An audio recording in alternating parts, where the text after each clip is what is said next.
Okay, so why we stopped here as well is that when we first walked the land and assessed its suitability for the different plantings, we also look at the environmental objectives of the site. So we did a habitat map, we got an ecologist on board, and we did a full ecological survey of the site to identify any habitats of ecological significance that would need to be protected as a part of the application process. And this is something that happens with any piece of land generally that goes in for afforestation.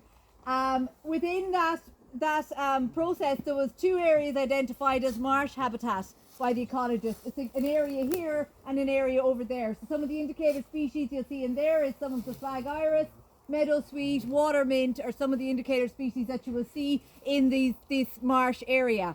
So what was done is that area is left unplanted, it's left open, and we halo planted the native woodland type around it, which in this scenario, in this case was the alder oak ash woodland, scenario 4.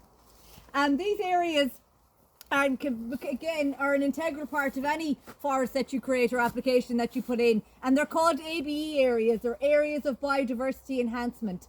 Within your application that you put in, you're allowed up to 15% of your area to be areas for biodiversity enhancement, and you get the full grant and premium payment on that. So it's all about creating and protecting existing habitats. It also covers your setbacks from water courses, your buffer areas, your setbacks from public roads, your setbacks from houses, your setbacks from archaeological sites, which will be going to the ones we have here in Cloonamahon. So again, they're an integral part of the site, and they also add to it because you don't want it all in trees. You do need some open space areas as well, and nature needs open space areas as well.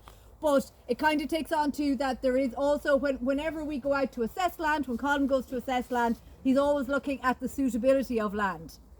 Yeah, so on this site there was only these 2 areas that was, like that we had to be left out of the site, like, so there was just this one and one over the far side.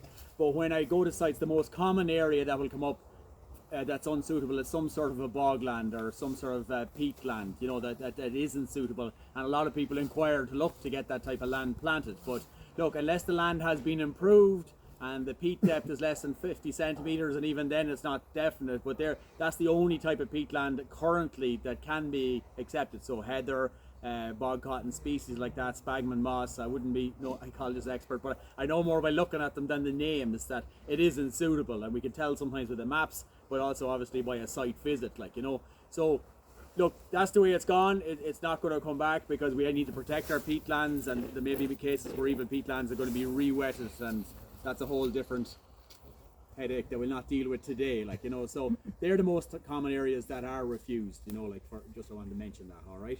And there's a whole land classification system that's undertaken based on where vegetation, the ground vegetation, is used as an indicator of fertility, and then that's what informs us of the suitability of the land as well as the soil for planting the different trees. Does the ecologist need to come at different times of the year? No, because she would recognise its winter head as well, generally. Yeah. We mightn't recognise it without the flower, some of the species, but They know she would know. Well, I say she, it just happens to be a female that we tend to use. Yeah. Was around that marsh area there, was there any need for a buffer zone around that before you started planting? Well, she indicated the distance, she put the, where we couldn't. But even as you look back there, Noel, you can see the difference where the soft rush is coming in, and we were designated that we could plant up to there effectively. That's what, that was her requirement effectively, And we tried to keep it as uneven and natural. Tried to do it, possible, yeah, looped around so it didn't planting. look too straight line and too rigid, In a general rule, you can plant where there is a lot of rushes. Oh God, soft rush is usually perfect forestry ground.